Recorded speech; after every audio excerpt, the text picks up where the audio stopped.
Bienvenue dans Tuba. Je suis Géraldine Févra, consultante en stratégie et en organisation. Je t'aide à passer de sous-l'eau à CEO. Que tu sois freelance, solopreneur ou que tu veuilles le devenir, Tuba te fait plonger chaque semaine dans le monde de l'entrepreneuriat. Tous les mardis, retrouve un nouvel épisode où je pars à la rencontre d'entrepreneurs. Ici, tu trouveras des idées, des conseils, des outils pour ton business, pour t'aider à entreprendre de manière libre et pragmatique. En clair, pour faciliter ton entrepreneuriat. Bonne écoute! Aujourd'hui, je suis avec Marina. Bonjour à toi. Comment ça va? Ça va, nickel, merci. Et toi? Ça va super bien, merci beaucoup. Cette saison dans Tuba, on parle de fail. Alors on va rentrer un peu plus dans le détail après, mais en fait, le pourquoi on parle de fail cette saison, c'est parce qu'en échangeant avec pas mal d'entrepreneurs, je me suis rendu compte qu'on voyait beaucoup la partie très jolie, très storytelling de l'histoire quand on entreprend, c'est-à-dire j'ai réussi en 24 heures, voilà comment.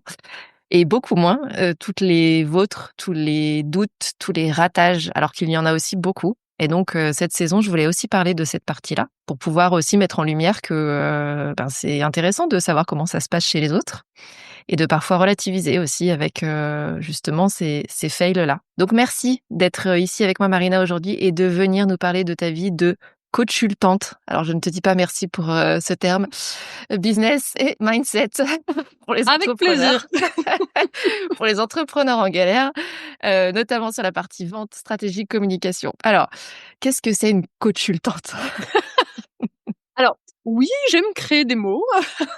En gros, parce que j'ai les 2 facettes. Je coach à la fois et je suis aussi, consultante, business. Je suis également OK. formatrice, mais là, le mot devenait beaucoup trop long et imprononçable si je mixais les 3 et je trouvais que le côté était un peu fun d'avoir mixé ça, Carrément. parce que c'est vraiment 2 gros, services en fait que je propose. Parce que parfois, on a juste besoin d'un petit réajustement, donc on va plutôt passer sur, de la consultance, business et parfois, il y a des entrepreneurs qui ont vraiment besoin d'être, beaucoup plus accompagnés, Mmh. dedans. Donc là, je prends vraiment la casquette, du coach. Donc voilà un peu, pourquoi, cette création de mots, made in moi. J'adore. Très bien, parfait. Merci beaucoup pour l'explication. Pour les auditeurs qui ne te connaîtraient pas, est-ce que tu peux te présenter un peu plus au-delà de ce que tu viens de nous dire, c'est-à-dire de ce que tu fais? Peut-être plus d'où tu viens et comment tu es arrivée à être, coachultante? OK, bah, si vous avez 3 heures, c'est parti.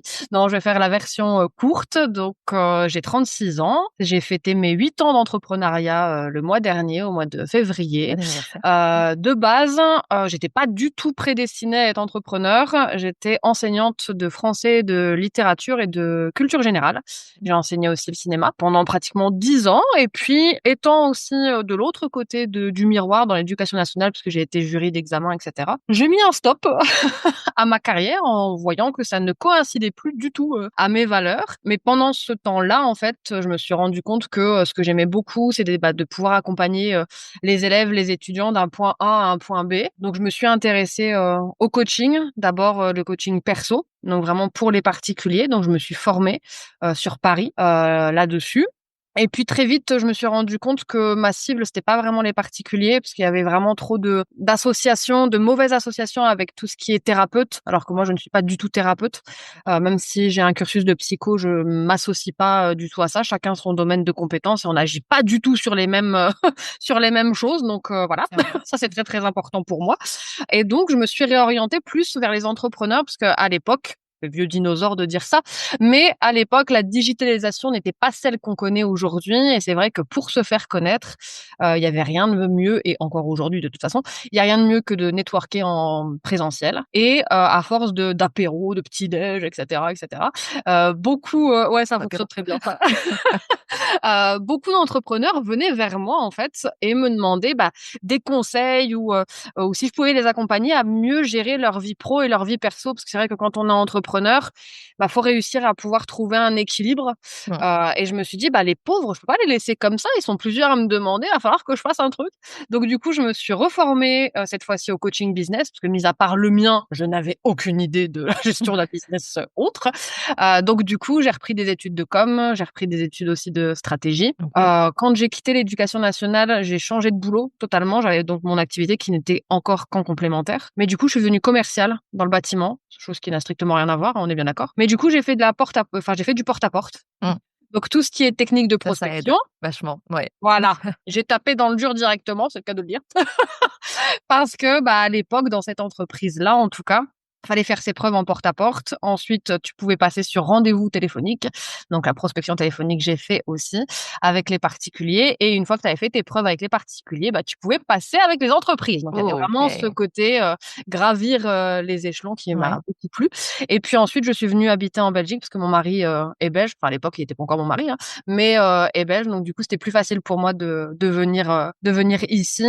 J'ai, trouvé du travail tout de suite parce que je suis jamais vraiment restée, longtemps, au chômage. Je suis devenue RH dans une entreprise OK, qui recrutait des commerciaux. Donc finalement, j'avais toujours le pied, dans dans le le commerce. exactement et puis, j'ai remonté, mon entreprise de France ici en Belgique et puis, après le covid est passé par là. D'un commun accord avec mon patron, il a dû se séparer de moi, ce que je peux parfaitement comprendre et je me suis dit: «Bah, tiens, c'est le moment Il y de aurait pas une passer petite en». place pour, repartir Voilà, là-dedans, dis donc? ça Ouais. faisait quand même un petit moment que ça me titillait parce que, j'arrivais à, gagner «mieux ma vie» entre guillemets avec mon activité complémentaire qu'avec, mon activité salariale donc finalement, il y avait pas de «gros risques» entre Ouais. guillemets. Ouais, tu Le avais seul déjà gros sécurisé, risque, quoi. Mmh. voilà, c'était de remonter la clientèle ici parce que, en Belgique, je n'étais pas connue, Ouais. tout simplement. Oh, refaire des Donc apéros, waouh, c'est ça, il y en avait quand même, dur, hein. ça va. J'ai squatté tous les apéros ici finalement, et donc je suis passée en tant que full-time. Mais c'est vrai que moi l'enseignement ne m'a jamais quittée. J'ai toujours, continué à faire des formations et actuellement depuis 2 ans, parallèlement à ça, je suis aussi formatrice dans un centre, de formation où, j'ai des apprentis et j'ai aussi des chefs d'entreprise et donc du coup, je leur apprends à être, des bons entrepreneurs, pour le futur. Donc voilà pour la version un peu, condensée. Parfait, merci. Tu as parlé de plein de choses. Je Ouais. voulais revenir sur un point que tu as dit au démarrage parce qu'il y a souvent des questions autour de ça, de manière générale, mais chez les entrepreneurs en particulier. C'est la différence entre coach et thérapeute. Ouais. Est-ce que toi, tu peux, expliquer quelle différence tu vois entre les 2? Parce que parfois les gens se posent la question de qui je vais voir, Oui. et sont pas forcément, outillés pour savoir, tu vois, quel est l'aiguillage. Comment est-ce que toi tu expliques la différence entre les 2? OK. Généralement, on dit souvent que le coach s'occupe des «problèmes présents» entre guillemets, vers l'action, vers le futur et que le thérapeute va beaucoup en arrière, donc regarde un peu sur le passé pour expliquer en fait ce qui s'est passé aujourd'hui, pourquoi on se retrouve dans cette situation-là et pour prévoir, anticiper un meilleur, avenir. Alors techniquement, oui, mais le coach en fait, pour moi en tout cas, n'intervient pas sur le même prisme en fait, Ouais, c'est-à-dire que moi quand j'ai des personnes qui sont avec moi en accompagnement et que, par exemple quand on va traiter de la vente et que je vois qu'il y a vraiment des gros blocages parce qu'il y a eu des traumas dans le passé par rapport à ça, pas forcément dans l'enfance, ça peut être, une rupture difficile ou quoi que ce soit. Quand je sens en fait qu'il y a un gros trauma qui est beaucoup plus profond et que moi, mon champ d'activité s'arrête là, ouais. j'oriente vers le thérapeute. Donc vraiment tout ce qui est plutôt, axé pure psychologie, je conseille toujours d'aller voir un thérapeute, en fait. Parce que OK. même si moi j'ai un cursus universitaire en plus de mes études de lettres qui me permettent enfin j'ai suivi, psycho, et socio-psycho aussi et neuropsy en candidat libre, je me substitue pas au thérapeute et jamais Ouais. de la vie. Donc ça me permet d'avoir plus facile par contre à déceler un trauma Ouais, et de dire à la d'identifier en fait, personne: ouais. «Faut Mmh. que tu ailles faire un travail en parallèle» Mmh. ou parfois il arrive que qu'on stoppe en fait, pas que moi tout seul, mais qu'on stoppe avec la personne que j'accompagne là, parce que son trauma est trop ancré et en parallèle, on n'arrivera pas à travailler. Donc je lui Ouais. conseille toujours d'aller se soigner lui, d'aller voir ce qui lui permet, d'aller mieux au niveau de ses névroses. Une fois que c'est réglé, hop, on reprend le travail ensemble pour pouvoir, anticiper sur l'avenir. Mais ouais, c'est hyper important, enfin en tout cas pour moi et pour mon Ouais. éthique, de ne pas se substituer en fait. On n'agit pas du tout sur les mêmes choses, on n'a pas les mêmes façons de procéder ni les mêmes outils en fait. Ouais, tout à fait. Et c'est ultra important parce que c'est vrai qu'il y a des gens qui se posent la question, tu vois, de se dire Oui, finalement, comment est-ce que je règle, je sais pas, mon rapport à l'argent? Comment est-ce que je règle mon syndrome de l'imposteur? Ce genre de ouais, choses qui n'arrivent jamais quand on est entrepreneur, bien sûr. du tout. Absolument pas. Et donc en effet, c'est important à la fois quand, on est soi-même dans ce questionnement de savoir finalement qui va pouvoir m'aider à faire quoi. Et puis de l'autre côté aussi, comme tu le dis, quand, tu es coach, de dire: «Ben, il y a une certaine limite jusqu'où je peux aller et au-delà, en fait, c'est plus mon travail où je vais pas pouvoir aider la personne à gérer, cette partie notamment névrose et donc ça doit être, un travail, en parallèle ou fait par quelqu'un d'autre qui empêchera pas potentiellement de reprendre, le suivi des actions et Tout à fait. cetera, en parallèle, mais c'est 2 choses différentes. Ouais, Merci pour cette explication, je pense que c'est très important aussi. avec plaisir. Avant de rentrer dans le détail, d'un fail, Ouais. que tu vas nous partager, cette saison, je me rends compte, en discutant avec les invités que finalement un fail, une boulette, entrepreneuriale notamment, c'est assez subjectif et donc chacun quelque part a sa définition. Donc pour commencer, j'aimerais bien avoir ta définition. Pour toi, c'est quoi un fail? Comment te répondre? Avec des mots? Oui, c'est mieux. Après En je peux te podcast, mimer. c'est pas mal. Ouais, Ouais, ça marche alors moins bien voilà. sur le podcast, mais mais tu peux. Hem, Bah, je pars du principe, en fait, qu'il y en a pas. Alors, je sais que je peux avoir une vision, différente de tout ce qu'on peut entendre, bien qu'il y ait beaucoup de personnes qui voient les choses comme moi aussi, donc finalement Mmh. ça me rassure. Je crois qu'il y a pas de notion de fail ou d'échec ou de flop ou quoi que ce soit. Moi je le vois surtout comme, bah, voilà, aujourd'hui j'ai un obstacle, OK. hem, qu'est-ce que je peux faire en fait pour le surmonter? Qu'est-ce que j'ai à ma disposition aujourd'hui? Tu fais l'inventaire de ce que tu as. OK, ça Ouais. ne suffit pas. Qu'est-ce que je vais aller chercher en fait pour pouvoir passer, cet obstacle-là, qu'on soit entrepreneur, salarié ou même dans sa vie perso, en fait. Enfin, moi, je pars du principe qu'il faut pas diaboliser, l'échec, Mmh. discours qu'on entend beaucoup, mais je pense que sans échec, on n'évolue pas, en fait et Mmh. on n'est pas les personnes qu'on est aujourd'hui donc ouais, moi, je suis plus, faites les erreurs. Allez-y les gars, faites. Certaines, bah, évitez de les faire, donc ça, faites-vous accompagner, comme ça vous allez gagner du temps. Mais même, même en se faisant accompagner, c'est en faisant des échecs qu'on apprend, en fait, qu'on apprend sur nous-mêmes déjà, Mmh. premièrement et sur comment dépasser ça. Parce que si on arrive à le faire une fois, on saura le faire, pour tout le temps, en fait. Ouais, OK. Donc dans ce que tu dis, dans ce que j'entends, c'est, la notion d'obstacle, donc d'un truc qui se met devant, Ouais, physique ou pas, mais en tout cas c'est un truc ça. qui se met devant et derrière, dans ce que tu dis, c'est très pragmatique. C'est-à-dire, il y a une question d'outillage quelque part et de se dire: soit j'ai le les outils à disposition et donc comment est-ce que je m'en sers pour virer cet obstacle? Soit je les ai pas et finalement la question d'après, c'est où est-ce que je vais les chercher C'est ça. pour pouvoir, enlever cet obstacle? Donc c'est, je trouve ça très clair et très visuel pour le coup. J'imagine un gros caillou, tu vois, sur un chemin et Mais oui, est-ce que j'ai bah, c'est comme ça les que je le outils ou vois, pas? moi, tu vois? Ouais, OK, très bien. Et derrière, ce que tu dis aussi, c'est qu'il y a la notion d'apprentissage, c'est-à-dire quelque part, il y a un truc un peu empirique aussi de une fois sur l'autre, tu apprends et donc l'obstacle Mmh d'après mh. va être peut-être plus loin ou différent et cetera. Mais tu repars pas quelque part avec le même, caillou ou le même, tu vas pas C'est buter ça. forcément sur les mêmes choses. Tu repars jamais à zéro en fait. Ouais. Parce que, bah, tu te dis: «OK, c'est pas la même situation, mais ça reste un obstacle. Si j'ai réussi à vaincre le premier, je saurais vaincre, le deuxième. Alors OK, le contexte est différent, mais si j'ai su mettre en place pour surmonter l'ancien, enfin celui qu'il y avait avant, bah, automatiquement, je vais savoir surmonter celui-ci. Alors peut-être pas avec les mêmes outils, mais Ouais. ton mécanisme, en fait, il va se réactiver et plus tu vas avoir d'obstacles, plus ça va te forcer, bah, du coup, entre guillemets, à faire appel à ces mécanismes-là et en fait, ça va être inconscient et les obstacles, limite, tu vas plus jamais les voir. Ouais. C'est aujourd'hui, c'est extrêmement rare que je me retrouve bloquée quelque part, en fait. Mmh. Ouais, parce que tu te rends même plus compte qu'en fait, tu as C'est ça, déjà mis en place, le système de OK, il y avait un truc, c'est j'ai ça, adapté tout de suite et finalement, d'où le fait de pas considérer que finalement la boulette ou le fail existe. Parce qu'en fait, c'est une question de perception aussi c'est et ça, dans ta perception, toi, aujourd'hui, c'est quelque chose que tu vois plus, en fait. c'est ça, OK. exactement. J'aime beaucoup cette idée aussi de dans ce que tu as dit de, finalement, le fait d'apprendre quelque part, c'est aussi, prendre en confiance, Mmh. et j'entends presque même en puissance. Soi, de se Ouais. dire: «Bah, j'ai déjà réussi à gérer donc en gros, il y a enfin, si j'ai déjà géré avant, je gérerai cette fois-ci aussi». Je trouve ça cool comme idée. Bah, généralement, moi, en tout cas, pour ma propre expérience, mais aussi en observant, bah, toutes les personnes que j'ai pu accompagner, que ce soit en formation, en coaching ou en consulting, la plus grosse des boulettes, c'est la première finalement et Mmh. parce qu'on s'en fait tout un pataquès, Ouais. parce que, bah, aussi on a le nez dessus, donc automatiquement c'est difficile de prendre du recul.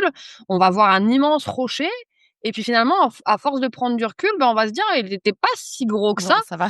Et donc, comme c'est vraiment celui-ci qui va nous marquer, qui va être vraiment ancré, les autres, ils sont jamais aussi gros que le premier en fait. Mmh. Moi, dans ma conception et OK. dans mes faits observables, Ouais.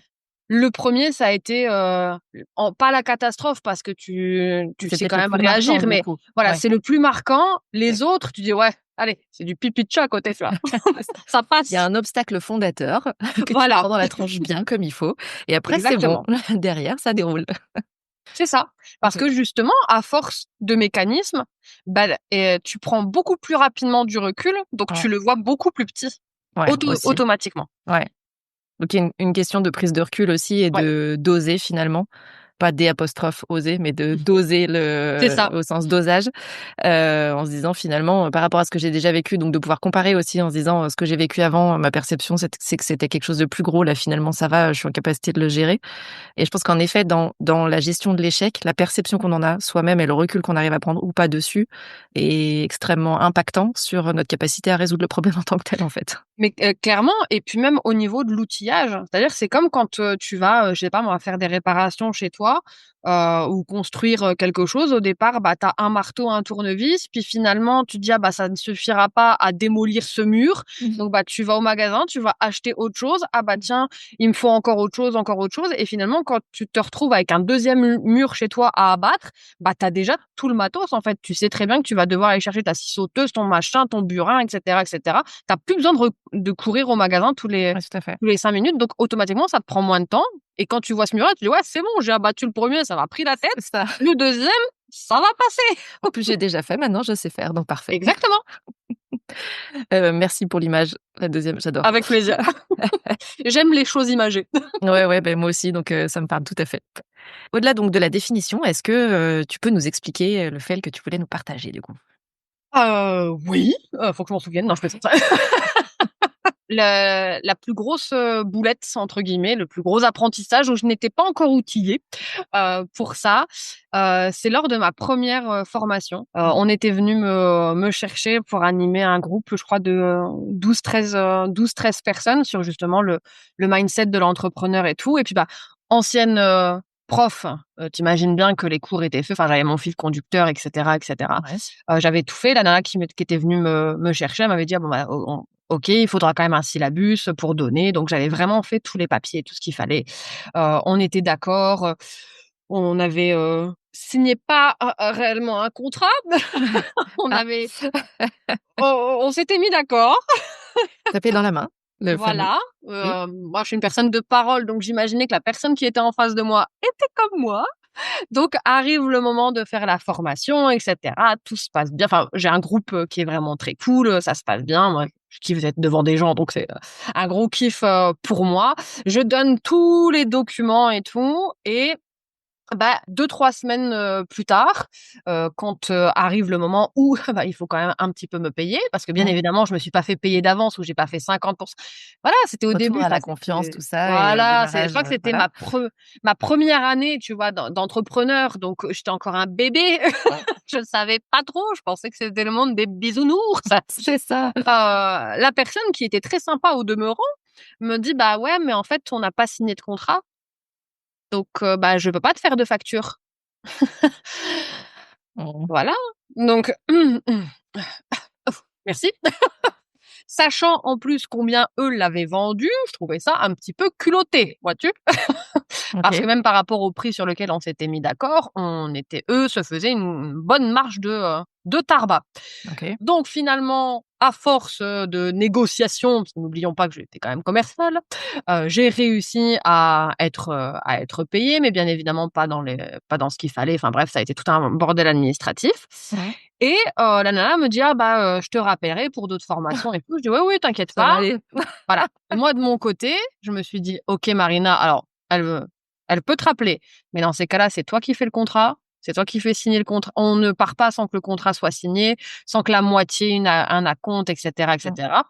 J'ai fait une fois l'erreur, hein, pas 2. Et puis quelques mois, faisant, j'avais gardé contact avec 2-3 personnes qui avaient participé à ma formation et elle me dit: «Ah, tu vu le centre enfin, c'est même pas un centre de formation, mais telle ou telle nana, a remis une nouvelle session de formation, Ah là là.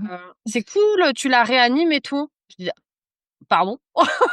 Sur le même sujet donc? Voilà, le même sujet. Mmh. Donc j'ai été voir sur cette fameuse annonce et donc ouais, c'était le même sujet et le syllabus, c'était le mien que j'avais, gracieusement donné, Mmh. mot pour mot parce que bien évidemment, je l'avais fait, sans filigrane, sans copywriting, sans rien parce que sinon c'est pas drôle, tu vois? Mmh. Et là, j'ai dit: «OK», mais du coup, comme il y avait pas de contrat, bah, pas possible de se retourner contre, ces personnes, malfaisantes. Oui, parce que Heu, techniquement, il y avait aucune trace de quelque part, ton voilà. intervention et ta relation commerciale avec, cette personne? J'ai quand même envoyé un mail assez salé, mais toujours assez cordial, Mmh. parce que voilà, j'ai quand même une réputation et une image, Ouais, pro quand à même ta boîte donc entretenir. c'est ça? Oui. Voilà. Mais ouais, je crois que ça a été le pire, enfin pas le pire, ouais non, ça a été une des aventures qui C'est m'a ça. fait le plus grandir d'un coup et qui m'a fait prendre conscience en fait que, bah, c'est pas parce que moi je suis réglo que tout le monde est réglo et maintenant, et depuis ce jour plutôt, je suis devenue ultra procédurière Ouais, sur ces choses-là parce que je me suis dit: «Une fois mais pas 2 en fait». ouais. Parce que ce qu'on se joue de moi, OK, je m'en fous, j'ai pas de problème d'ego, donc j'ai pas de névrose, c'est pas un souci. Mais par contre, qu'on se serve de mon travail, des choses que j'ai construit, des exercices que j'ai faits, Mmh. toutes les recherches aussi en amont, parce que je fais toujours des formations avec des choses qui sont vérifiables, parce que ce que je raconte, c'est pas parole d'évangile, hein. Mmh. Bah, je me suis dit: «Waouh, j'ai perdu du temps et donc automatiquement de l'argent» et ça m'a fait chier. Après je me suis dit: «Bah, tant pis parce qu'ils auront pas une aussi bonne formatrice que moi, donc finalement, ils peuvent me piquer des trucs, mais ça sera tout pourri». Heu, Ce qu'on avait fait moi. Tout à fait. voilà, Ouais. mais ouais, ça a été vraiment le truc qui m'a fait, tout de suite prendre conscience qu'il faut absolument se protéger, avec un legal process qui doit être vraiment carré, Ouais. là-dessus pour éviter vraiment toute éventualité de personnes malveillantes qui pourraient essayer de nous truander, par diverses, canaux, possibles et inimaginables, quoi. Carrément, surtout que là, il y a quand même un millefeuille, hein, de truandage, dans ce que tu viens de nous expliquer. Alors après, ça rejoint ce que tu disais, c'est-à-dire, qu'on fait au démarrage, tu vois? Tout à l'heure, on parlait d'obstacles et de gros cailloux, là, c'est ce que tu dis, c'est au début de ton business, tu te rends pas forcément compte qu'il y a besoin de contractualiser les choses. Ça s'apprend aussi dans la douleur, mais voilà, au travers de ce que tu dis, les impacts, tu as quand même eu un impact financier, potentiellement un impact stress, voire énergie, utilisée Oui, à écrire des mails, à relancer, à dire: c'est «Non ça. mais en fait, vous êtes mignons, mais il va quand même falloir me payer» et cetera. Donc voilà. Ouais. Qu'est-ce que tu as quand tu dis, «Maintenant je me suis équipée» et donc tout de suite derrière en fait, tu as compris qu'en effet sur, l'aspect, contrat, voire copywriting, il y avait des Ouais, choses à faire. Concrètement, tu as mis quoi en place? j'ai appelé un juriste. OK. Limite, ça a été instantané, tu vois? Action, réaction. J'écrivais le mail et j'étais en train de chercher sur mon deuxième écran, tu sais, sur Google. Non, vraiment, j'ai pris rendez-vous avec un juriste. Ouais. Je lui ai expliqué, la situation. Il m'a dit: «Bah, vous n'êtes pas la première et vous ne serez pas la dernière, mais en tout cas, on va faire en sorte que ça ne vous arrive plus». J'ai dit: «Merci monsieur» C'est tout à et fait pour ça que je vous contacte, ouais ouais. et donc du coup, après, parallèlement avec, sa collègue, avocate, du coup, on a fait vraiment un contrat, béton. Mmh. Je lui ai demandé à la fois pour le contrat de formation, mais également pour les contrats de coaching, parce que je me suis dit: «On va faire Bah, pour tout le quitte monde, à hein, faire, on va oui. faire pour tout» Mmh. et donc ouais, il m'a vraiment aidée. Alors oui, ça m'a coûté de l'argent, mais au moins je sais que je suis dans les clous et quand je suis en collaboration avec quelqu'un, je fais toujours valoir mon contrat par rapport, à l'autre. Sauf Ouais. si l'autre, quand je le lis, je trouve qu'il est semblable au mien, OK. mais on arrive toujours à faire un avenant ou un truc comme ça, quitte à ce que 2 contrats soient signés, celui de la personne qui m'a contacté et le mien, mais en tout cas, en cas de litige, au moins, que ça soit moi ou même l'autre personne, Mmh. est protégée et on paye les personnes qui sont, sujettes à nous aider pour ça, au cas où il y a un problème. Mais en tout cas, ouais, je me protège, énormément et ça a été mon premier réflexe, quoi. Je me suis dit: «OK, qui est la personne la mieux placée pour pouvoir me filer un coup de main?» Bam, la loi, Ouais, juriste c'est ça. et lui m'a reconseillé après avec une avocate et cetera et on a tout fait, dans les règles de l'art. Ouais, c'est ça et c'est ce que tu dis, quand, tu parlais tout à l'heure d'outillage. Là, tu te rends compte que tu as pas toi l'outillage, juridique pour Mmh. faire toi-même potentiellement le contrat, et je pense que c'est un point ultra important. C'est-à-dire que quand on est entrepreneur, on est multicasquette, mais ça veut pas dire qu'on doit savoir tout faire et se former sur C'est tout. ça. Parce que tu as des gens qui vont te dire: «Très bien, bah, je vais apprendre à faire des contrats». OK, ton contrat, tu vas le faire une fois, tu vois? Est-ce que vraiment tu as besoin d'apprendre à faire des contrats, pour C'est tous ça. les services de toute la vie, de toute la terre? Je ne suis pas sûre. Peut-être que tu perds beaucoup d'énergie là-dedans et que Oui, tu pourrais le mettre ton énergie ailleurs. Donc peut-être que c'est pas la solution de se c'est former ça. à faire des contrats. En revanche, aller chercher le bon outil et là, en l'occurrence, c'est les personnes, dont c'est le métier, de faire des contrats qui vont poser les questions de, bah, qui sont vos clients? Quelle typologie de clients? Quelles sont vos offres? Soit dit en passant, c'est ultra intéressant parce que ça permet aussi de se questionner sur son offre, sur la manière de Oui, délivrer son offre. Quand on le fait et parfois c'est pas tout à fait clair au démarrage tout et à ça fait. permet aussi de préciser ces choses-là donc ça a aussi un bénéfice business, direct, sur son positionnement, sur le questionnement de, ouais, comment je vais délivrer mes clients notamment. Mais au-delà de ça, c'est, ouais, aller chercher, la personne qui sait faire en fait et Bah, qui c'est va nous ça couvrir. et aussi au niveau du lexique parce que tu vas sur Google, tu tapes, template de contrat, tu en Ouais, trouves, à l'appel. ouais, Ça peut être une base pour avoir une idée parce que des fois on dit contrat, mais ça ouais, peut on sait pas être trop ce qu'il y tout a et derrière, n'importe ouais. quoi.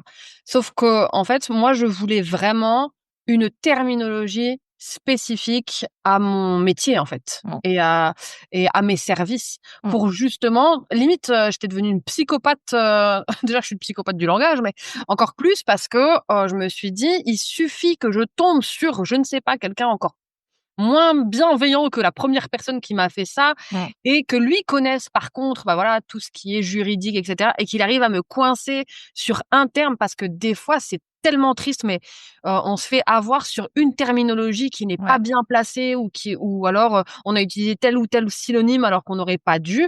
Là, je me suis dit: «Ouais, non, faut pas déconner, on va vraiment le faire par un professionnel parce que chacun sa zone de génie et au moins je suis tranquille, quoi». Ouais, tout à fait. Et c'est vrai que souvent, tu as des gens qui se lancent et qui disent: «Non, mais j'ai pas besoin de contrat», à partir du moment où tu as un code de ton entreprise, ça Mmh, couvre ton entreprise. En fait, c'est pas que pour les grandes entreprises, c'est ça mon point, en fait. Souvent, on a tendance à dire: «Ah oui, mais clairement. c'est un truc un peu lourd, de grosses boîtes et tout ça». Non, en fait, te Non. couvrir toi, c'est pas une question de grosse boîte. Clairement et surtout qu'un contrat, c'est pas forcément, 36 pages. Non, c'est Tu clair. peux très bien avoir un recto verso à partir du moment où Ouais. c'est que tout est stipulé.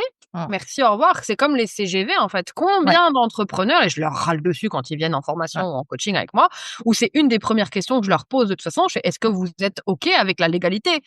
«Oui». Alors j'ai «Ouais, bah, déjà si tu hésites, c'est C'est qu'il y qu'il a y un a problème». priori un petit doute, ouais, c'est ça. Mais c'est ultra, ultra important parce que oui, nous, on aime ce qu'on fait, c'est notre bébé et cetera, mais faut pas oublier que tout le monde n'est pas aussi bien intentionné que nous, sans tomber dans la paranoïa.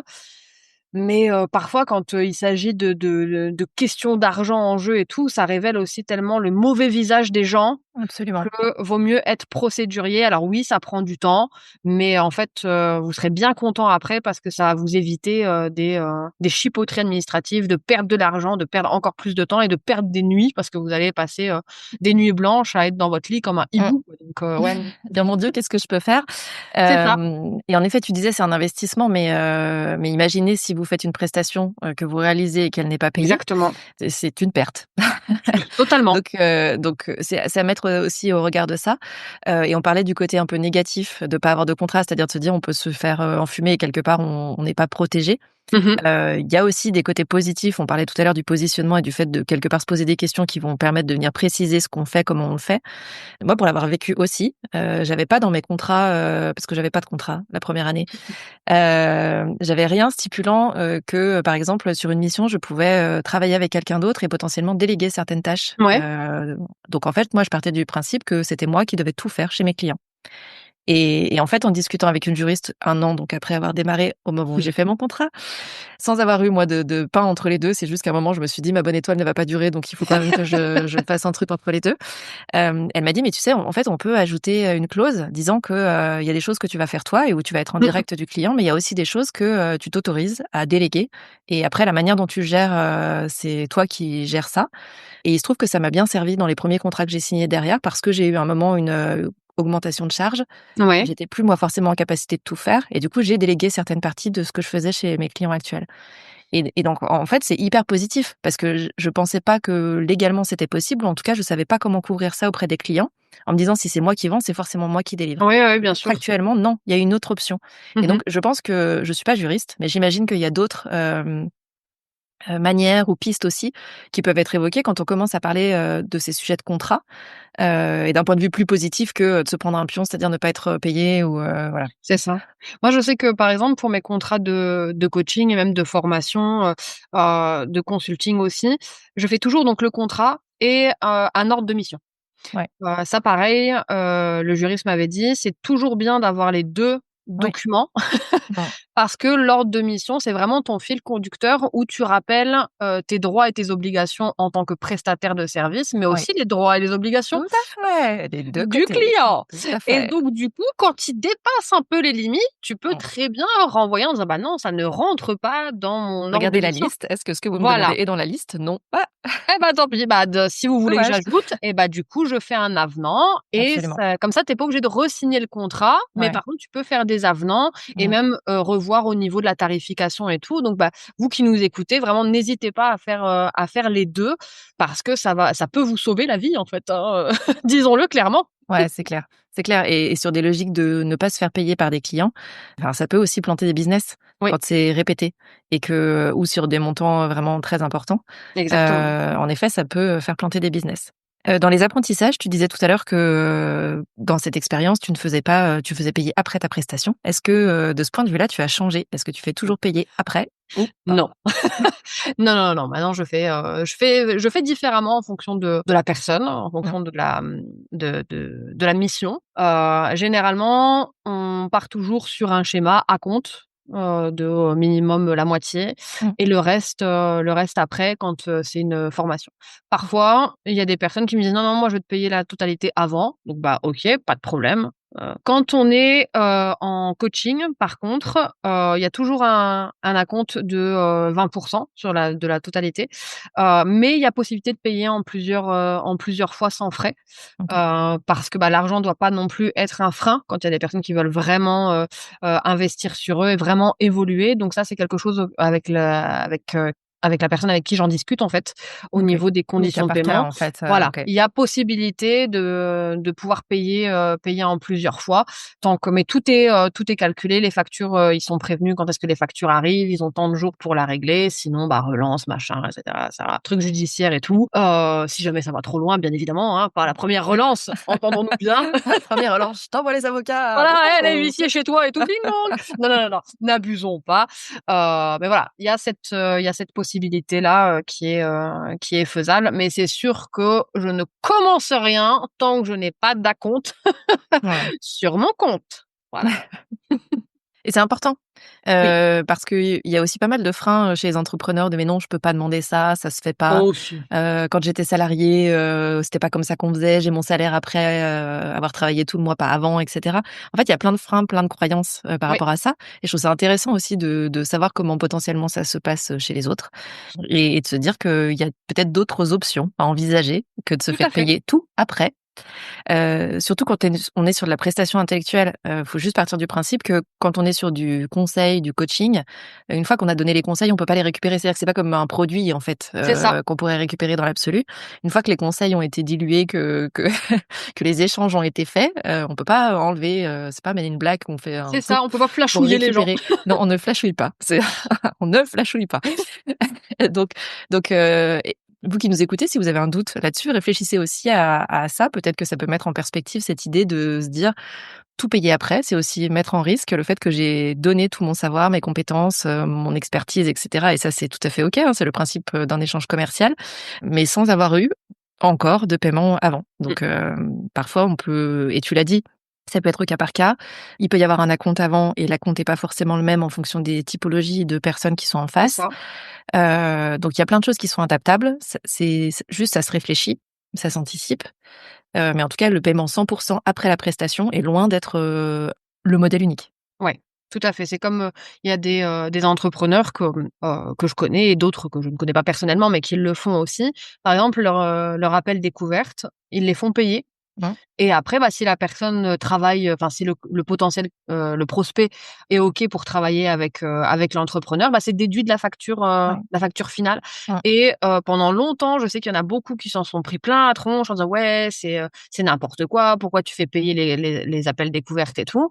Bah, ça reste quand même du temps en fait, Ouais et des conseils que alloué, tu c'est que tu, aussi des conseils. Après commences tout à aussi dépend. à évoquer à ce moment-là Voilà, potentiellement. Ouais. tout dépend comment tu fais ton appel découverte, mais moi je trouve ça logique, sachant qu'aussi, faut pas se leurrer, hein. Quand il y a de l'argent en jeu, bah, les gens se sentent beaucoup plus, investis, ne serait-ce que, 10 €. Bah, tu te dis: «Bah, je vais quand même honorer mon rendez-vous parce que j'ai pas envie de perdre mes 10 balles, quoi». Et Mmh. c'est vrai que dans certains entrepreneurs que j'ai accompagnés, où je leur ai dit: «Bah, écoute, ce serait peut-être bien que tu commences à prendre des acomptes, même pour des soins». Par exemple, j'ai en tête, une cliente, qui est masseuse. Bah, elle prend maintenant, des rendez-vous avec des acomptes et elle s'est vite rendue compte, sans mauvais jeu de mots, Mmh. que, elle avait de moins en moins d'annulations de rendez-vous. Bah oui. Bah oui. Je lui dis: «Bah oui, mais en fait, Quand tu es engagé c'est financièrement, c'est pas logique pareil, aussi». que juste de Heu pas venir, et Bah, voilà. c'est ça et puis finalement, ça permet aussi, bah, à notre niveau, de faire le tri avec la cible, avec les personnes et de cibler vraiment les gens qui se sentent concernés par ce type de prestation, ce type de soins. Donc si vous qui nous écoutez, vous vous posez la question, testez. Si la personne dit: «Bah, non, moi j'ai pas envie de payer pour faire un appel découvert», bah, est-ce que vraiment vous allez travailler avec ce type de personne? Est-ce que ça donne pas déjà l'indication sur, le mindset de la personne qui est en face de vous, en fait? Parce que si déjà en appel découverte, elle ne voit pas, la plus-value de ce que vous pouvez apporter, Mmh. elle ne le verra pas dans le reste de la mission ou de la prestation, en fait. Ou alors vous allez déployer une énergie folle à essayer de lui montrer qu'éventuellement, peut-être, vous avez de la plus-value. Ouais, Mais en mais soi, quand elle arrive, il y a une question de maturité aussi et de ouais, capacité mais à si agir maintenant et à se dire, c'est quand elle arrive en rendez-vous découverte, si la personne est de toute façon pas assez mature, en termes de parcours de maturité c'est ça. sur, la connaissance de son problème, la compréhension qu'elle ne va peut-être pas réussir à le faire seule, à le résoudre seule. Enfin, de toute façon, c'est pas forcément votre rôle non plus de faire évoluer, sur tout le parcours de la personne, en fait. Ah C'est-à-dire que, clairement et faut pas oublier qu'il y a des gens, c'est des gratteurs professionnels, hein. ouais, aussi. Mmh. Et ils savent très bien que, bah, vous êtes, cool, vous êtes sympa, vous êtes empathique et cetera. Mais eux, ils savent très bien comment gratter ce qu'ils ont envie de gratter Ouais. et finalement, vous allez délivrer quelque chose des conseils ou quoi que ce soit totalement gratuit et la Mmh. personne ne signera jamais chez vous. Donc oui, il faut prendre en compte aussi tout ça et si vous vous posez la question, bah, testez. Même ne serait-ce que 10 €, vous êtes pas obligé de faire des appels découvertes à, À 650 balles, 170 ouais, balles, c'est quoi. ça, ouais. M'en fous, Ouais. mais ça peut déjà faire la différence, notamment au niveau de la qualification de vos prospects, quoi. Ouais, tout à fait. Et du coup, la qualification des prospects, ça fait un lien avec, tu vois, tu parlais de la personne, pour qui tu as fait, la formation, pas de signature de contrat et qui après t'a dit: «Ah oui, non, alors en fait, on n'a pas signé de contrat», presque j'ai oublié de te dire: «On n'a pas signé de contrat», mais c'est marrant parce que c'est quand tu as délivré qu'on te le dit. Moi, ça m'évoque des gros red flags, hein, en bon français. Est-ce que cette expérience t'a permis de déguiser ton radar à connards? C'est-à-dire est-ce que quelque part, il y a des moments où maintenant intuitivement, tu te dis: «Ah, j'ai déjà rencontré cette situation» et tu vas avoir un tilt qui te fait freiner ou questionner différemment, pour t'assurer que tu te retrouves pas dans une situation pareille, au-delà du contrat, hein, vraiment Ouais, juste sur bien la sûr. personne? Alors un radar à connards, j'ai toujours eu, je pense, Oui, mais il s'aiguise, au fil de voilà. l'eau. Mais par contre, pour répondre clairement à ta question, ça m'a permis, peut-être inconsciemment, parce que j'ai pas eu, ou peut-être consciemment, je ne sais pas, de réorienter ma communication et en fait, c'est ma communication qui est en elle-même le radar à connards. OK. C'est-à-dire que, bah, il y a eu à mon avis, un switch qui fait que dans ma façon d'aborder, les gens en prospection, en networking ou même dans ma communication, on va dire, plus, digitalisée, bah, automatiquement le lexique a dû changer. Je m'en suis pas forcément aperçu, mais je crois que ouais, ça, il y a eu un switch en fait, qui s'est fait et ce genre de personnes, ce genre de gratteurs et cetera, n'osent même plus en fait, venir me voir et c'est pas en corrélation avec le nombre d'années, pour lequel je suis entrepreneur. J'ai vraiment vu ça changer même dès la ouais, 1re année, 2e année. Bah, en fait, depuis ce «fail-là» entre guillemets, bah, on venait beaucoup moins me gratter, des choses. Parce que je suis quelqu'un de très gentil aussi, même si ça se voit pas tout de suite au demeurant. Mais c'est pareil, c'est mon radar à connard, physique qui fait que voilà, le tri sélectif se fait. Et puis, bah, voilà, en apéro ou un truc comme ça, bah, la personne te pose une question, une deuxième question et comme toi, tu es passionné par ce que tu fais et que tu as envie qu'elle se sorte de la galère, bah, tu vas lui lâcher 2-3 trucs et tout et limite, tu es en train de lui faire un business plan sur le coin de la table sur une serviette, tu vois? Ça pareil, j'ai appris à calibrer, mais ça s'est calibré automatiquement, j'ai envie de dire, dès qu'il y a eu cet obstacle-là et c'est pour ça que je suis contente qu'il y ait eu cet obstacle-là et c'est pour ça que je ne prends pas les obstacles comme quelque chose de néfaste. Je me dis: «Ouais, il faut, heureusement que c'est arrivé dès la 1re année, en fait, parce que sinon, où est-ce que j'en serais?» Tu réajustes, en fait, ouais. Ouais, Ouais, OK. Donc il y a quand même eu des effets de bord, quand tu dis, sur ta communication, même si tu ouais, conscient ou inconscient. Quand tu dis effet de bord et le fait que ça calibre et que finalement ils arrivent pas jusqu'à toi, c'est quoi? C'est le côté transparence, cash, ouais, c'est le qui côté fait cash. que OK, qui fait que les gens se Ouais, disent: «OK, non, c'est bon, j'ai pas envie d'aller m'y frotter, et de ouais, risquer de» OK, ouais, ouais, c'est le côté cash, c'est le côté réaliste aussi, ouais, parce que, bah, moi, les gens qui sont dans le déni, j'ai pas envie de travailler avec eux, en fait. OK. Donc, ils peuvent, hein, il y en a encore qui passent entre les mailles du filet, j'ai envie de te dire, mais en discutant avec eux, je leur dis: «Vous tu es pas prêt à ce qui va t'arriver, donc va t'armer, va chercher tes marteaux et tes burin, chez C'est Leroy ça. Merlin On repart du début, et on commence reviens, avec on des va les» tournevis et après on verra voilà, pour la perforeuse, voilà, ultra on technique, ira tu vois? péter le mur ensemble si tu veux, mais pour le moment, tu vas pas y arriver avec ton grattoir, quoi, donc Ouais, va OK. chercher ce qu'il faut et reviens après. OK, donc ça veut dire que dans ton questionnement, tu arrives à aussi, à être, mais ça c'est logique aussi, ça pour le coup, c'est plus on en fait, plus on se rend Mmh, compte, à être peut-être, avoir une finesse pour, jauger en fait le niveau, on ouais. parlait de niveau de maturité tout à l'heure, de la personne quand elle échange avec toi et te dire est-ce qu'elle est prête ou pas, Mmh. au changement qu'elle dit vouloir faire, aux besoins qu'elle évoque et quelle est la différence entre son besoin et son envie, parce que c'est pas pareil du tout. Et finalement à évaluer la capacité à toi derrière la faire changer ou l'accompagner en fonction de où elle est aujourd'hui. Clairement, bah, c'est pour ça vraiment que moi je fais que du sur mesure, en fait. OK. Et généralement, ce qui arrive, même encore, fréquemment maintenant, c'est que, les personnes, par exemple, vont prendre un appel découverte avec moi, persuadées que leur problématique, ça va être, telle ou telle chose et finalement, en discutant avec eux, c'est pas du tout ça le problème. Ouais. C'est autre chose Ouais. et on va travailler justement sur ce autre chose-là et moi je leur montre, en fait, pourquoi leur problématique qu'ils pensaient avoir n'est pas la bonne, Ouais. et pourquoi c'est important de prendre les choses d'un autre angle et s'ils viennent à travailler avec moi, comment on va faire pour arriver du point A au point B et de, in fine, régler la problématique qu'ils pensaient avoir. Parce que finalement, ce n'est que le découlement logique d'un truc qui a été mal calibré, Ouais, tout à fait. au départ, en fait. Donc c'est vraiment ça, en que ce soit en coaching, en consulting ou même en formation, j'essaye au maximum de faire du personnalisé. Par exemple, en formation, c'est vraiment en petits groupes et je me renseigne au max sur le type de, personnes que je vais avoir en face de moi.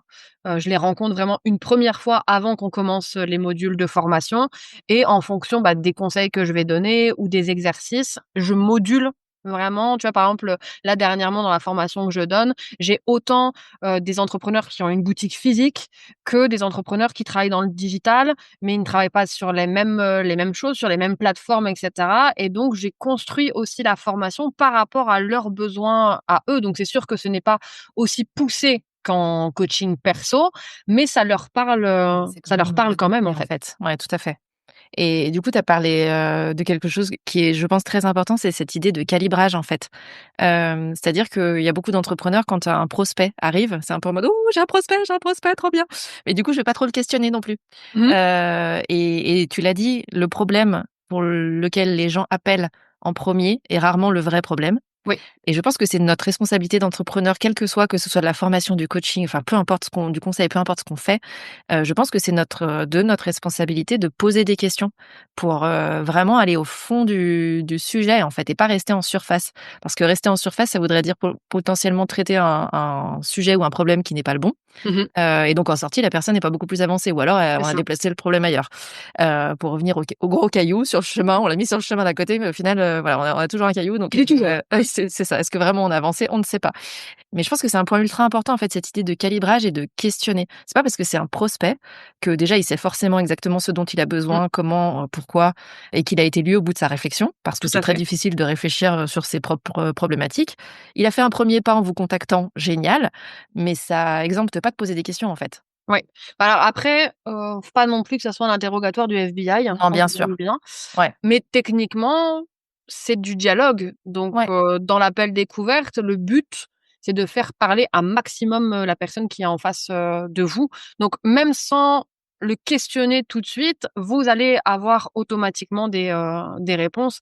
Moi, je sais que quand la personne vient me voir et qu'en fait, c'est pas du tout mon champ de compétences ou à l'heure actuelle, je ne sais pas l'aider parce que Mmh. nous ne sommes pas Wonder Woman ou Wonder Moi Man non plus. ou Superman, pardon, bah, je conseille toujours, je laisse jamais repartir, en fait, quelqu'un sans, au moins un conseil actionnable. C'est-à-dire Mmh. que si, par exemple, il y a une personne qui me dit: «Ah bah, voilà, j'arrive pas dans ma com» et cetera et que finalement je vois que c'est pas forcément un problème de stratégie de com, mais c'est plus au niveau du choix du lexique, OK. bah, je vais lui dire: «Écoute, va voir, un copywriter ou quelqu'un qui est spécialisé là-dedans. Ouais. Il sera à même de t'aider si tu veux quand c'est faisable». J'ai même des noms, tu vois, que Ouais. je recommande des collègues, entrepreneurs. Pourquoi? Parce que je veux pas que la personne, elle se sente frustrée parce que, bah, Mmh. comme tu dis, elle a déjà fait le pas qui n'est pas toujours évident pour tout le Non, monde c'est sûr. de se dire: «OK, j'ai un souci, il faut que je me fasse accompagner». Mmh. J'ai pas envie qu'elle reste sur sa «faim» entre guillemets, Bah, non, c'est de pas se dire: moi, va «Ouais, voir plus voilà, loin, bah, OK, c'est mais pas ça voilà. le problème. Merci, mais je fais Super quoi, en et fait?» du coup, c'est quoi le problème et je vais où et comment j'avance? Ouais. Et comme tu dis, ouais, c'est notre responsabilité de savoir accompagner, même si la personne va pas signer chez nous, Mmh. de lui dire: «Bah, écoute, ton problème, c'est pas ça du tout, mais il me semble que ce serait peut-être telle ou telle chose», ou Ouais. même lui dire: «Bah, ce serait peut-être ça, ça, ça, ça, ça, peut-être 3 options. Oriente-toi vers ces options-là, en fait». Ouais, tout à fait.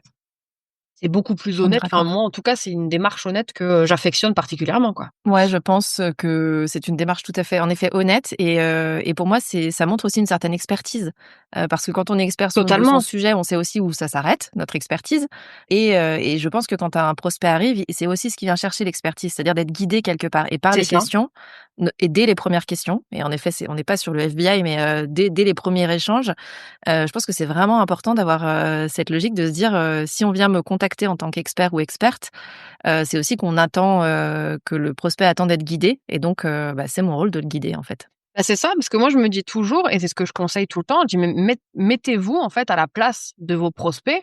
Vous n'aimeriez pas en fait qu'on vous, truande ou qu'on vous induise en erreur C'est ou sûr. tout Ouais. bêtement, je prends cet exemple souvent, quand vous allez voir votre médecin généraliste et que vous avez un problème, je sais pas moi, au ventre ou un truc comme ça, si lui il suspecte un truc, il va vous dire: «Allez voir un gastro-entérologue». Mmh. Bah, vous remerciez quand même votre médecin généraliste Mmh. d'avoir, poussé l'investigation à aller voir un professionnel. Peut-être Ouais, que tout à ça sera fait. pas ça le problème ou quoi que ce soit, mais vous allez lui en vouloir s'il vous dit: «Ah bah non, c'est bon, prenez un Spasfon, ça va passer». Ouais.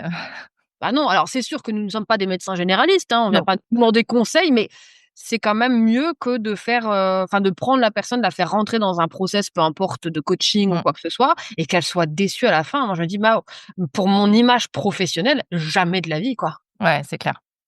C'est pas, non, enfin, c'est préjudiciable à tout le monde, en fait, donc C'est ça, je vois pas l'intérêt de le totalement. faire, Mais tout court. oui, c'est clair et pourtant il y en a beaucoup qui le font, mais ça c'est un Oui, autre sujet. c'est ça. On repart sur un autre épisode sinon. Oui. Qu'est-ce que tu dirais à quelqu'un qui s'apprête à commettre la même boulette? Bonne chance. Non, alors, Puisse le sort être favorable. exactement. Arrête-toi 2 minutes et observe. Qu'est-ce qui se passe? Est-ce que tu t'es lancé, tu as dit «oui» tout de suite, pour quelle raison tu as dit «oui» tout de suite? C'est plus français. Mmh. On remet dans le Est-ce bon que, sens. voilà, est-ce que c'est, parce que tu as pas beaucoup de clients et tu dis: «Waouh, ça y est, il y en a un qui me fait confiance, donc on y va et on y va les yeux fermés»? Est-ce que vraiment parce que le projet te botte? Et c'est vrai que des fois, quand on nous propose des projets de ouf, bah, on fait un peu l'impasse sur, tout ce qui est legal process. On se dit: «Ouais, mais c'est bon, Ça ça va, va c'est de la aller et tout. paperasse. Voilà, on le fera après». Bah non, faut le faire maintenant, en fait. Après c'est trop tard, hein, Voilà, voilà. vraiment ouais, stop ton enthousiasme, même si je le comprends et analyse la situation. Vraiment, fais appel dans ton cerveau. Tu as ton reptilien qui est en stress en mode: «Wouhou, c'est génial, qu'est-ce qu'on va faire?» Merci, fais en sorte que ton néocortex reprenne le pouvoir, même si ton limbique il est là: «Ouais, pump it up, on va gagner de l'argent, c'est C'est génial. trop bien! Wouhou, on m'a fait confiance, je suis la meilleure et tout». OK, bah, fais en sorte que ton néocortex, ouais, reprenne un peu le pouvoir et de dire: «OK, les gars, calmez-vous. Où est-ce qu'on en est factuellement?» Froidement, ouais, Ouais. c'est ça, ouais. C'est vraiment de redescendre. Alors je sais, ça paraît très rabat-joie, pardon, mais c'est la vie. De redescendre et de se dire: «OK, ce projet-là me botte, c'est cool. Comment puis-je le réaliser dans les meilleures, possibilités, dans les meilleurs auspices, du Mmh, monde, quoi?» Et ouais, donc là, ça permet de redescendre d'un niveau. OK, il faut que je me prépare sur ça, ça, ça, ça, ça et de tout noter et de tout mettre à plat, en fait. ouais, OK. Donc très clair, stop, observe, mets à plat. Ouais, Pas compliqué. non. Et commence à te réjouir une fois que le contrat est signé et que tu as C'est eu la ça. con sur ton compte. Là, tu peux célébrer. Absolument, absolument. Alors oui, alors c'est un très bon point parce qu'il y a beaucoup de aussi, d'engouement, de: «Cette personne-là, je l'ai eue, elle va signer, c'est trop cool» et elle ne signe jamais. Et Ouais, donc le chiffre d'affaires qui n'est pas sur ton compte, n'est pas du chiffre c'est d'affaires, ça. c'est, voilà, Voilà. un fantasme, un rêve, un truc Tu cool pourras qui dire à peut-être ton va arriver. comptable, «Oui, Oui, mais il a failli». Bah oui, mais ton c'est ça. comptable va dire: «Bah, il a pas». Voilà, Voilà. quand tu vas faire tes courses, c'est pas avec de l'argent que tu as failli avoir malheureusement, c'est avec de l'argent que tu as sur ton compte et en fait, ça arrive très souvent ça. Et alors surtout au démarrage parce qu'en effet, on est plus sur le pump it up, quelqu'un me fait confiance, c'est génial, j'ai un client et cetera et ouais, on a un client quand c'est facturé et que l'argent est sur le compte. Ouais, C'est un détail qui a son importance. tout à fait. Tu nous parlais des ressources que tu avais été chercher, donc notamment juriste, avocat. Est-ce qu'il Ouais. y a d'autres ressources, je sais pas, des livres, du coaching, enfin bref, d'autres choses, qui t'ont aidé par rapport à ce fail-là, même si on dit que c'est pas un fail, pour avancer ou pour construire, ce que tu as mis en place après? Non, vraiment, pour ce coup-là, vraiment, C'est vraiment très OK. factuel, les personnes de loi. C'est ça, Voilà, dans ma tête, c'était il y a que eux c'est ça, les sauveurs. m'aider. Voilà, OK, je suis démunie, aidez-moi. Voilà, c'est c'est ça. non, vraiment pour le coup, j'ai vraiment mis ça entre les mains des personnes dont c'était la zone de génie. Je leur ai Tout fait à full fait. confiance, quoi. Et le métier, absolu, l'expertise dont on parlait tout à Ouais. l'heure, donc OK. Très bien. On arrive à la fin de cet épisode. Je voulais juste rappeler les 3 mots, ou en tout cas les 3 points que tu disais, Mmh. pour pouvoir éviter, cet obstacle ou en tout cas se poser la question avant de foncer tête baissée dedans. Stop, observe et mets à plat. Ça vaut pour beaucoup de sujets, Oui, oui, pour tous. pro et perso. Oui. Donc ça vaut de manière générale dans la vie, mais voilà, si on peut garder, ça à la fin de cet épisode, c'est parfait. Ouais. Toi qui nous écoutes, tu peux retrouver tous les liens pour joindre Marina sous la description de cet épisode. Si tu as aimé l'épisode d'aujourd'hui et que tu penses que ça peut aider ou inspirer quelqu'un, partage ça autour de toi, que ce soit en story, sur LinkedIn ou au prochain apéro, puisqu'on parlait d'apéro. Ça Eh marche aussi, tout à fait. Si tu as connu un fail et que tu veux venir le partager avec moi dans Tuba, tu peux tout à fait postuler tout en bas dans la description de cet épisode aussi. Merci beaucoup Marina d'être venue partager cet obstacle avec transparence. oui. Merci à toi pour l'invitation et merci à tous ceux, qui nous, écouteront. Avec grand plaisir, merci à toi. Merci pour ton écoute. Tu as aimé cet épisode ? Si tu veux promouvoir Tuba, la meilleure façon de le faire, c'est de laisser un avis 5 étoiles sur ta plateforme d'écoute préférée. Tu peux t'abonner pour ne pas rater les prochains épisodes et partager celui-ci avec d'autres entrepreneurs à qui il pourrait être utile. Si tu veux me faire un retour direct, retrouve les liens pour me contacter en description de l'épisode. On se retrouve la semaine prochaine.